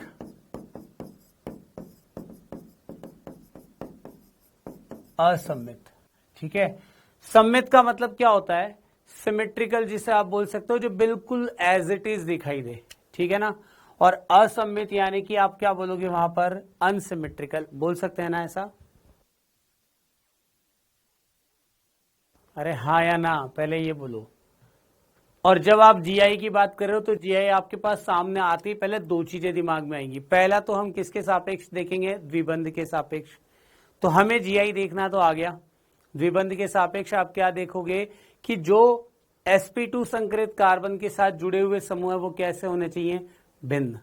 ठीक है, और साथ के साथ अगर वलय के सापेक्ष आपको जीआई देखना हो तो आप क्या देखोगे बेटा? वलय अगर आपके पास साइक्लोएल्केन हुआ तो आप ये देखोगे कि कम से कम दो ऐसी पोजीशन हो जहां पर आपके पास sp3 संकरित कार्बन के साथ भिन्न समूह जुड़े हुए हों। ये चीज मैंने आपको पहले बता रखी है। यहां तक की बात क्लियर है क्या? पहले ये बोल दो आप। क्लियर है? तो अब जैसे आपको बोला गया है कि जब यौगिक सममित हो तो फिर आप जीआई के लिए क्या फॉर्मूला यूज करोगे? 2 की पावर n। जब आपके पास सममित यौगिक हो तब आप क्या यूज करोगे बेटा? 2 की पावर n। ये 2 की पावर n क्या बताएगा? कुल समावयवियों की संख्या, यानी कि total number of GI. Total number of GI आपको फाइंड करना हो तो उस स्थिति में आप 2 की पावर n। अब मेन सारा जो खेल है ना वो यहाँ पे किसका है? n का, कि n कैसे आपको ज्ञात करना है वो चीज आपको समझनी होगी। तो अभी इस पे एक और चीज ध्यान रखें कि अगर हमारे पास में n हो, उस n को भी तो आप दो तरीके से रखते हो ना। असममित की बात थोड़ी देर बात करेंगे, पहले सममित की ही बात कर लेते हैं। यहां पे n आपका एक तो हो सकता है विषम हो और एक हो सकता है n आपका सम हो। कैसे वो समझो। मान लो मैंने कार्बन कार्बन, ये कार्बन दे दिया आपको। ठीक है ना, तो अब इस तरफ अगर आप देखोगे तो इस कार्बन के साथ एक मेथिल समूह और दूसरी संयोजकता क्या होगी बेटा? हाइड्रोजन की। यही बोलेंगे। तो आप जब सममित और असममित कंपेयर करोगे तो इस दिशा से और इस दिशा से दोनों तरफ से कंपेयर करते हुए आओगे। दोनों तरफ से आपको कंपेयर करते हुए आना है। कैसे आओगे बताता हूं। जैसे यहां पे आपके पास एक कार्बन हुआ ना, और यहां पे भी आपके पास एक कार्बन है, तो आप दोनों तरफ से बढ़ो तो पहला समूह आपके पास अगर समान है और इधर भी आपके पास समान है तो आप बोल दोगे सममित है। फिर आप बढ़ोगे दूसरे समूह पे, इधर से भी दूसरा समूह और इधर से भी दूसरा समूह। आप इस एग्जाम्पल को देख करके क्या बोल सकते हो? ये सममित होगा या असममित होगा? यौगिक कैसा होगा पहले वो बताओ। यौगिक आपका सममित है या असममित है? असममित होगा, क्योंकि कार्बन डबल बॉन्ड कार्बन के एक तरफ तो आपने एक ही कार्बन लगाया हुआ है, जबकि दूसरी तरफ आपने दो कार्बन युक्त एथिल समूह लगाया हुआ है, यानी कि ये असममित यौगिक हुआ। पहली बात। अगर मुझे इसे सममित बनाना है तो इसका मतलब, मैं एक साधारण एग्जाम्पल बता रहा हूं पहले। तो यहां पे आप देखोगे दोनों तरफ आपके पास समान कार्बन की संख्या है। अब ये किस में कन्वर्ट हो चुका है बेटा? सममित में। मैं आपको जो एग्जाम्पल बता रहा हूं वो किसके लिए है? यौगिक आपका कैसा हो? सममित। यहां तक की बात समझ में आ गई क्या? अब आप मुझे एक बात बताओ, इसमें n यानी कि प्रतिबंधित घूर्णन कितनी स्थितियों पर दर्शा सकता है वो होता है। आप यहां पे बताओ प्रतिबंधित घूर्णन जो है वो कौन कितनी स्थिति पर हो सकता है? एक पे ना। कार्बन कार्बन डबल बॉन्ड जो आपको दिया हुआ है, उस कार्बन कार्बन डबल बॉन्ड के अलोंग आपको यहाँ पे जीआई दिखाई दे रहा है, यानी कि रेस्ट्रिक्टेड रोटेशन केवल एक पोजीशन पे है। तो जब आप इस रेस्ट्रिक्टेड रोटेशन की बात करोगे कि एक पोजीशन पे है, इसका मतलब n का मान आपके पास सम होगा या विषम होगा? बताओ, n का मान यहां पर सम होगा या विषम होगा? बोलो।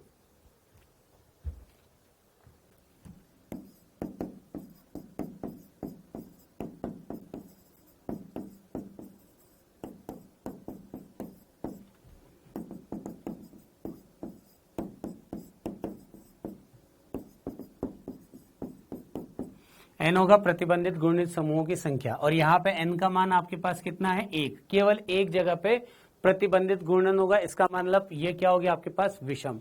तो अब आप यहाँ पे कौन सा फॉर्मूला लगाओगे वो मैं आपको अब बताने वाला हूं कि जब आपको ऐसी सिचुएशन मिल जाए तब आपको क्या करना है, p + 1/2। यहां पे क्या लिखना है बेटा, सॉरी, p = n + 1/2, ये करना होगा।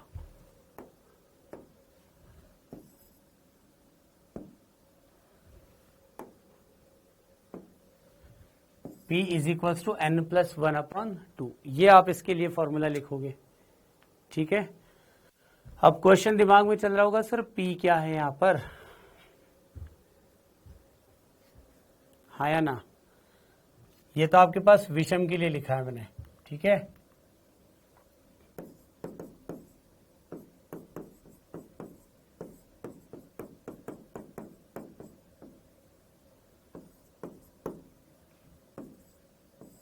असममित यौगिक हो अगर, तो असममित यौगिक के लिए आपको कौन सा फॉर्मूला यूज करना है वो मैं आपको अब बता रहा हूं। जैसे अगर आपको बोला जाए यौगिक असममित है और यौगिक आपके पास सममित है, दोनों के लिए अलग अलग कंडीशंस हैं। पहले इसको देख लो आप, सममित वाला जो बताया था ना, पहले उसको समझ लो। ये आपके पास क्लियर है क्या?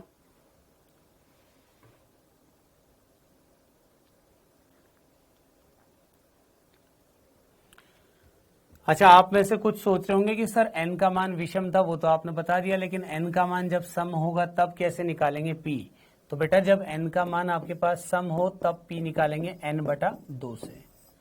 तो ये आपको दोनों फॉर्मूले याद करने हैं। कंडीशंस में आपको बता चुका हूं, सममित यौगिक देखना है, उसके बाद देखना है कि प्रतिबंधित गुणन जितने स्थानों पर होगा उनकी संख्या कैसी है, 1 है या 2 है या 3 है। तो अगर 1 हुआ तो आप लिखोगे उसको विषम, तो विषम के लिए p का मान कैसे ज्ञात करोगे, n + 1/2। और अगर सम हुआ तो p का मान कैसे ज्ञात करोगे, n/2। मुझे पता है आप में से बहुत सारे बोलेंगे सर p क्या है। बेटा स्टेप बाय स्टेप चलेंगे ना, अभी तो इस पे बेस्ड क्वेश्चंस भी तो करना है आपको।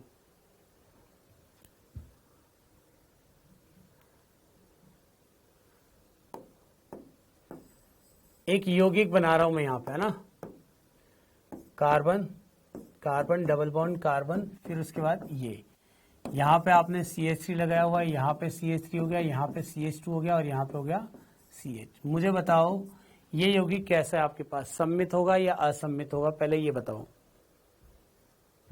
यौगिक कैसा है, सबसे पहले इस चीज का आंसर दे दो।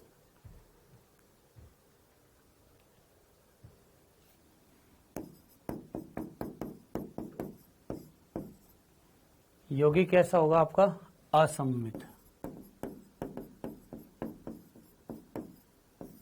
ठीक है ना। यौगिक तो आपका असममित हुआ, यानी कि नॉन सिमेट्रिकल। अब आपको फॉर्मूले की बात करनी है कि इस पे बेस्ड फॉर्मूला क्या होगा। तो फॉर्मूला जो है वो क्या होगा बेटा आपके पास, टोटल नंबर ऑफ GI, क्या लिखेंगे हम, 2 की पावर n। n का मान आप देखोगे केवल कितना है, 1।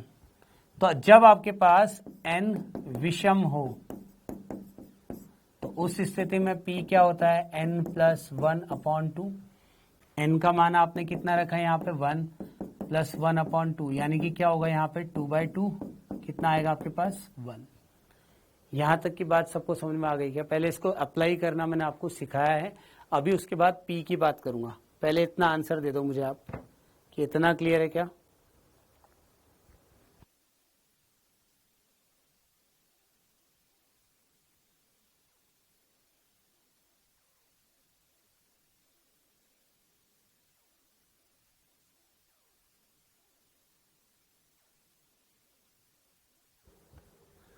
चलो ठीक है।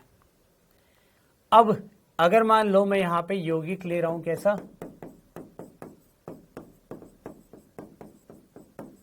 सममित यौगिक। अगर आपने सममित लिया तो जैसे कार्बन डबल बॉन्ड कार्बन, इस तरफ एक कार्बन और इस तरफ एक कार्बन, CH3 CH3, यहां पे भी CH और यहां पे भी CH। ये यौगिक कैसा हुआ आपका, सममित या असममित? अरे रुक जाओ भाई, एक बस फॉर्मूला और बता रहा हूं, अब बस मत करो अभी। बताओ ये कैसा होगा आपका यौगिक, सममित या असममित? यौगिक कैसा होगा बेटा, सममित होगा ना। n का मान कितना है यहाँ पे 1, यानी कि विषम। और अगर n का मान आपका सम हो, यानी कि आपको यहाँ पे भी दो अलग अलग फॉर्मूले यूज करने होंगे। n बराबर क्या है यहाँ पे 1, n बराबर 1 का मतलब प्रतिबंधित घूर्णित जहां पर हो वो पॉसिबल कितने हैं। तो अब इसके लिए जब आप फॉर्मूला लिखोगे वो होगा 2 की पावर n माइनस 1 प्लस, जैसे 2 की पावर n माइनस 1 हो गया, और प्लस 2 की पावर p माइनस 1। ये फॉर्मूला आप पहले लिख लो, 2 की पावर n माइनस 1 प्लस 2 की पावर p माइनस 1। अब आपके दिमाग में चल रहा होगा सर p कहां से लाएं, p कहां से लाएं, चल रहा है या नहीं? फॉर्मूला लिख लिया गया। ये जो चीज है इसके लिए आप ये मत सोचना कि सर स्लाइड भेजेंगे तभी। मैं आपको अगर ये लिख करके बता रहा हूं इसका मतलब आपको भी नोट करना है, प्रैक्टिस करोगे तभी आप इसको कर पाओगे, पहले ही ध्यान रखना, ठीक है। अब आप सोच रहे होंगे सर p क्या होगा यहाँ पे, तो बेटा p का मान यहाँ पे n प्लस 1/2 लिख सकता हूं क्या मैं? p क्या हो जाएगा यहाँ पे n प्लस 1/2। अब जरा इसको अप्लाई करके देख लेते हैं। यहां पे आपके पास n बराबर था 1, तो 2 की पावर n माइनस 1 आपने लिखा, यानी कि 2 की पावर 1 माइनस 1 प्लस, यहां पे पहले p की जरूरत है तो p निकाल दो आप। p बराबर क्या होगा 1 प्लस 1/2, यानी कि 2/2, कितना आ गया 1। तो p का मान कितना आएगा आपके पास 2 की पावर 1 माइनस 1। अब आप बताओ 2 की पावर 0 प्लस 2 की पावर 0 कितना आएगा? 1। हाँ,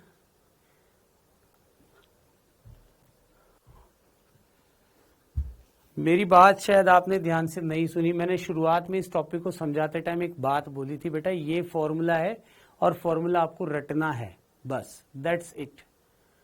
तो अभी के टाइम पे आपको बस उतना ही करना है। p क्या होगा, n क्या होगा, n जरूरी है ना हमारे लिए, तो वो मैंने बताया। अभी यहाँ पे आपके पास में इसमें p की आवश्यकता है, तो p कैसे निकालोगे वो भी बताया आपको, ठीक है। वेट करो, थोड़ा सा वेट करो। यहां पे कितना आएगा आंसर, 2 की पावर 0 मतलब कितना हो जाएगा 1, और दूसरा भी क्या हो जाएगा 1, कितना आएगा आंसर 2। होगा या नहीं, 2 होगा ना, हाँ या ना? क्लियर है सबको? चलो आज के लिए इतना ही करते हैं, बाकी इसकी प्रैक्टिस आप करो, उसके बाद हम इस पे बेस्ड कल क्वेश्चंस भी कर लेंगे, ठीक है। तो मिलते हैं नेक्स्ट लेक्चर में। Thank you, bye bye.